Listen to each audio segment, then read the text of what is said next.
Hey, welcome to the studio today. I'm working with some cards today and specifically with a decorative paper that I fell in love with. It came in last year's Simon Says stamp kit and I just really love this paper. It's from Pinkfresh Studio and it's called Indigo Hills. It has, as you might be able to see, it has a lot of open space in it, which is a great way to make really simple cards. Um, which is kind of funny because the card I'm making in today's video, I just kept blowing up. So I am showing you some examples of cards I've made. That one with the butterfly is Concord and Ninth. I painted in, I did some stamping, I did my trick. You can see my die cuts over there, and I love, love, love cropping these papers and messing around with the crops on them. And this paper's just really cool. I just thought it was really cool. There's something I embossed with black and then embossed with, I forget what it was, platinum, Ranger Platinum. Love that. It's a warm silver. And here's one that I added some glitter to and did some. That is another stamp set that is a Simon. I'll link all this stuff below.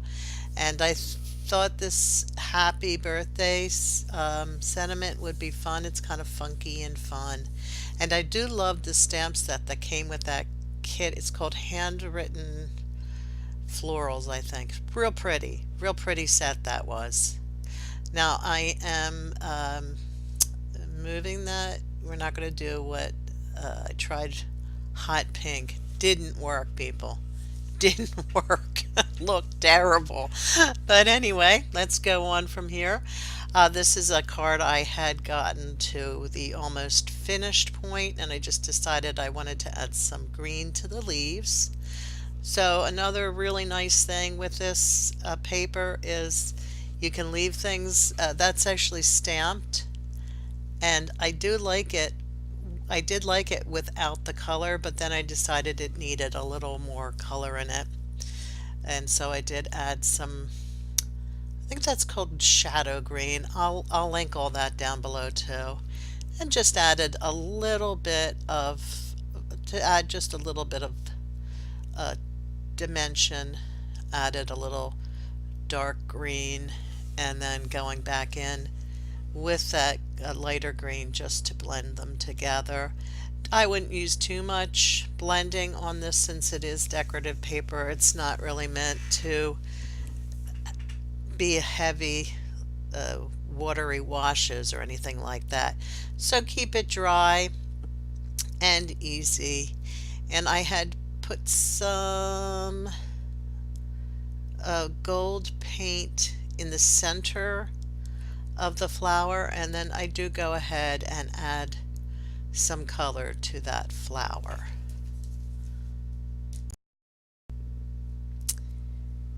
Here I am with my cropped piece of paper, and I just decide to add some color to this as well. And those flowers are on the paper. I didn't stamp those. So I'm just adding a little pink, and then I'm going to add some green to the leaves, and I think I add some glitter pen to this, but just jazzing it up, generally jazzing it up a little bit. And yeah, I really like these Zig Clean Color Real Brush markers a whole lot. I've been using these for a while now, and I love them. I like them better than any other marker I have. I very rarely find myself going to the Tombos at this point. Here I have the Happy Birthday in my Stamp Perfect tool. Unfortunately, these are no longer available, and I am sorry about that because they were really reasonably priced.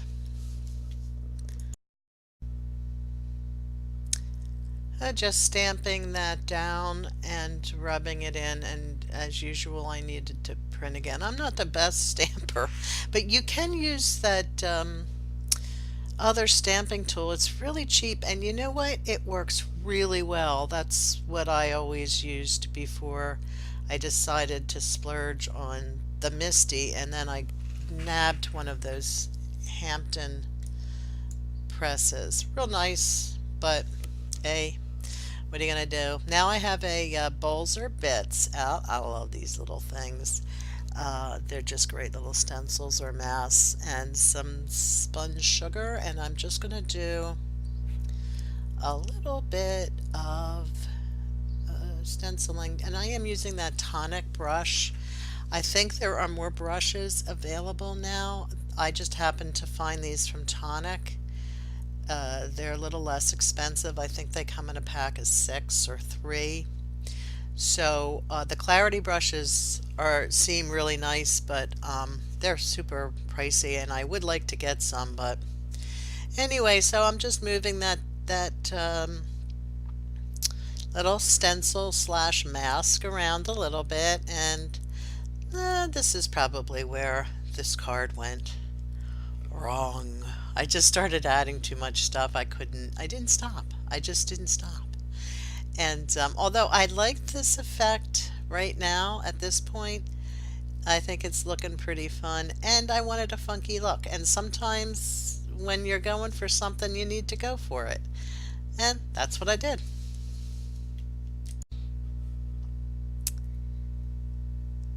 And here we go with the great debate over background. I actually really do like that gray background. I was just amazed at how well that colored background went with that little rosy colored flower. And for a while I was thinking I would use that. But things change. Okay, here we go. Oh, this is that glitter pen. This is a Uniball Signo. I love this pen. It's gold. I know Jet Pens has it. I'll try to find another link, but the Uniball Signo pens are pretty awesome. And here it is. This is the big, why did I do this? But you know what? It's a good technique. I believe it was Amy R. Prairie Paper and Ink. I think I saw this on one of her videos where you stamp with the pigment ink, and in this case this is Delicata Golden Glitz, I think it's called. I just went overboard. I really went overboard. So I stamp away and stamp away, and then just as the same as if you were using Versamark, the Perfect Pearls, I mean, look at that. It's no wonder I went overboard. I was just entranced by the gold appearing before me. And I couldn't stop, honestly.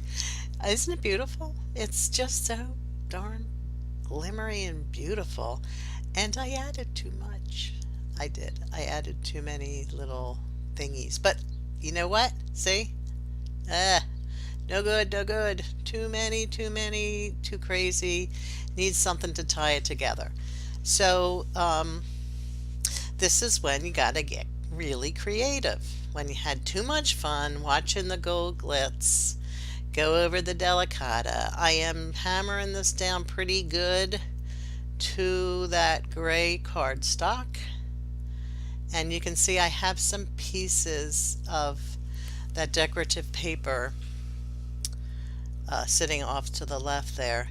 And that is definitely, it needs to be spritzed. So I'm going to, when you spritz the Perfect Pearls, they become permanent. And I just put a whole bunch of, like, I fringed the bottom of that little slip of paper there, and I just thought I'd just cover some of those up. So that was the first attack, was to cover some of that up. And I think that was probably a good move. I love little pieces of paper on on cards, on anything. And look at that paper. It's just so beautiful. It's got this watercolory look to it. And I think it goes with a lot of things. So here I'm just playing around. What should I do?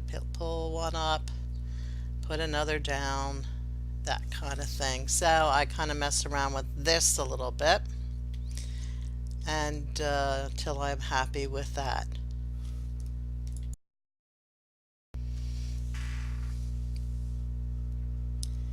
And now I decided to cut some flowers. I just used my die cut machine and some flower die cuts. I think these are from Stampin' Up, but they're pretty, and I use the opposite, sort of the more pattern side of these papers. So it was a perfect match. I didn't have to worry about finding other papers. And I'm just trying like crazy to squeeze out my glue stick. And that's that matte medium. I forget what it's actually called. It's Ranger's version of matte, and it is nice to have that small size. And I use that quill top like Jennifer McGuire tells us to use. And I'm just sort of putting a little bit of that on the back, and again covering too much, really just too much of that, those gold flowers, those gold stamped perfect pearls, and shaping those flowers a little bit. I usually don't put dimension on cards because of mailing. I do sell some of my cards, and I just don't want to have to deal with explaining mailing to people. And I don't know, it's up to you. You could have put dimension in a lot of places, like holding up that whole card. You could put dimension on those little tags over there on the left. But I really think this pulled this card together. Hey, sorry about the lighting. That's kind of weird. Don't know what happened there. Now I'm just adding just a little bit more, a little pretty pink posh. Those little droplets, they're so pretty. So I hope that you enjoyed this. I think sometimes we can learn a lot from each other's mistakes. I went a little far. How did I rescue it? So I decided just to go ahead and put this video out there because it's actually fun to figure out how to fix things sometimes. Sometimes you just throw it away and you don't look back. But I stuck with this one and I'm happy with it. It's a little fancier than I thought it was going to be.